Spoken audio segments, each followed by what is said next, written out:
মা জননী আপনাকে অনুরোধ জানাচ্ছি, আপনার একটা ইশারাতে ইনশাআল্লাহ আমরা মনে করতেছি এটাও মুহূর্তের মধ্যে গোটা বাংলাদেশ শান্ত হয়ে যাবে ইনশাআল্লাহ। সারা বাংলাদেশ যে উত্তাল হয়ে গেল, রণক্ষেত্র হয়ে গেল, আমরা ফেসবুক, ইউটিউব, সোশ্যাল মিডিয়া এবং আরো দেখতেছি সারা বিশ্বের বড় বড় পত্রিকা নিউজের মধ্যে আমাদের এই দেশের এই কোটা বিরোধী আন্দোলনটা দেখতেছি একটা বড় করে ফলো করে দেখতেছি, পেপার পত্রিকা ছাপানো হয়েছে। অনেক রক্তের, এক সাগর রক্তের বিনিময়ে বাংলার স্বাধীনতা আনলো যারা, আমরা তোমাদের ভুলবো না। আজকে এই সাগরের রক্তের বিনিময়ে 30 লক্ষ মা বোনদের রক্তের বিনিময়ে আজকে এই বাংলাদেশ আমরা চাই না আবার ওই 200 বছর পিছিয়ে যাক, বাংলাদেশটা নষ্ট হয়ে যাক, বহির্বিশ্ব পরাশক্তি আমাদের উপর হস্তক্ষেপ করুক, এটা আমরা চাই না।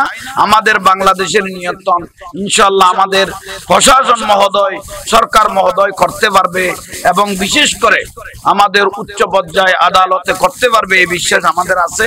অতি দ্রুত মাননীয় প্রধানমন্ত্রীকে অনুরোধ জানাচ্ছি, মা জননী আপনি এতগুলো জিনিস সমাধান দিয়ে এসেছেন, আশা করি এটা কোনো বিষয় নয়, এটা অতি দ্রুত আপনি নিজেকে আপনি একটু মহব্বত করে আপনার দয়ার নজর দিয়ে যদি দেখেন অতি দ্রুত ইনশাআল্লাহ সমাধান হয়ে যাবে, এই বিশ্বাসটা আমাদের আছে বলে আমরা মনে করি।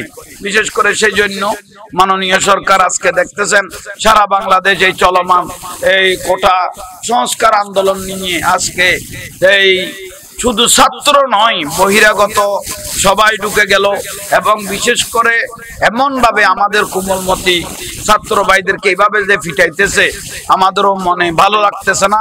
এগুলো আমাদের জন্য অনেক কষ্টকর বিষয়, কারণ যাদের এই বড় বড় university, Dhaka university, Chittagong university এবং বিভিন্ন সিলেট, যশোর বিভিন্ন ইউনিভার্সিটির আজকের যেই ছাত্র ভাইয়েরা, কোমলমতি ছাত্র ভাইরা যাদের থেকে গোটা জাতি উপকৃত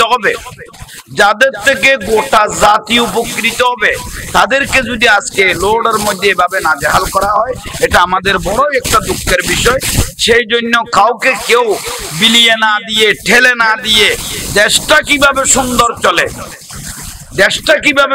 চলে, শুধু আমরা যদি এক একজন যদি বলি মোকাবেলা করো, এক একজন যদি মোকাবেলার মধ্যে থাকি তাহলে তো গোটা দেশটাই রণক্ষেত্র হয়ে যাবে।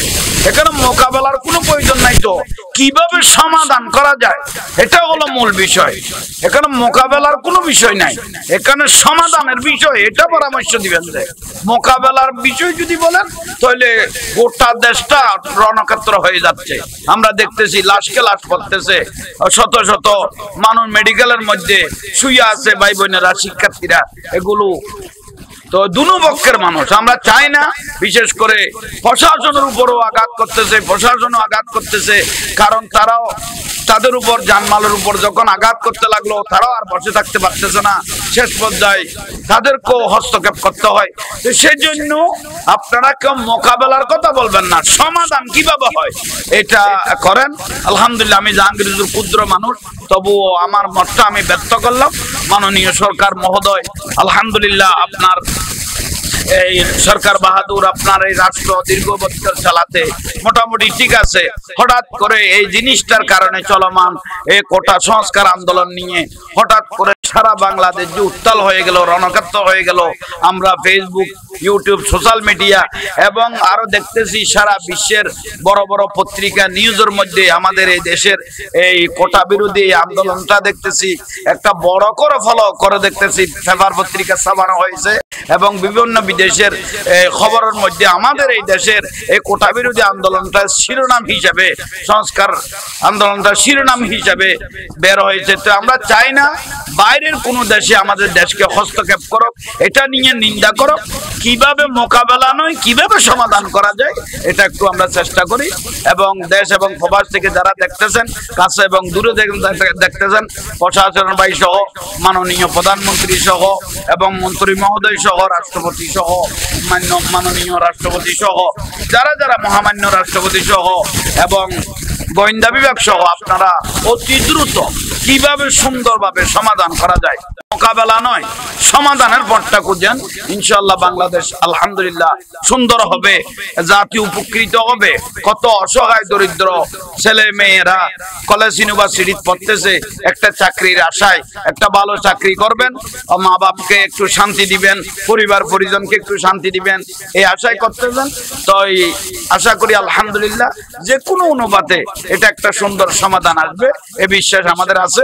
এই বিশেষ করে যারা নিহত হয়েছেন এই রণক্ষেত্রের মধ্যে চলমান কোটা আন্দোলনের মধ্যে, তাদের পরিবারের প্রতি আমরা সমবেদনা জানাচ্ছি। আল্লাহ তাদেরকে জান্নাতবাসী করুক এবং এই ঘটনাগুলো যেন অতি দ্রুত বন্ধ হয়, সেই তৌফিক আল্লাহ দান করুক। বিশেষ করে অতি দ্রুত বন্ধ হয়ে যাক, বাংলাদেশটা আবার আগের মতো স্বাভাবিক হোক, এটা আমরা চাই। বিশেষ করে আমি সরকার মহোদয়কে বারবার করে, সরকার বাহাদুরকে বারবার করে মাননীয় মা জননী আপনাকে অনুরোধ জানাচ্ছি, আপনার একটা ইশারাতে ইনশাআল্লাহ আমরা মনে করতেছি এটা মুহূর্তের মধ্যে গোটা বাংলাদেশ শান্ত হয়ে যাবে ইনশাআল্লাহ। আল্লাহ আমাদের প্রত্যেককে কবুল করুক, আমিন। আসসালামু আলাইকুম ওয়া রাহমাতুল্লাহি ওয়া বারাকাতুহু। मैं तो बीमारे नबी हूँ। MBN TV একটি ইসলামিক ইউটিউব চ্যানেল।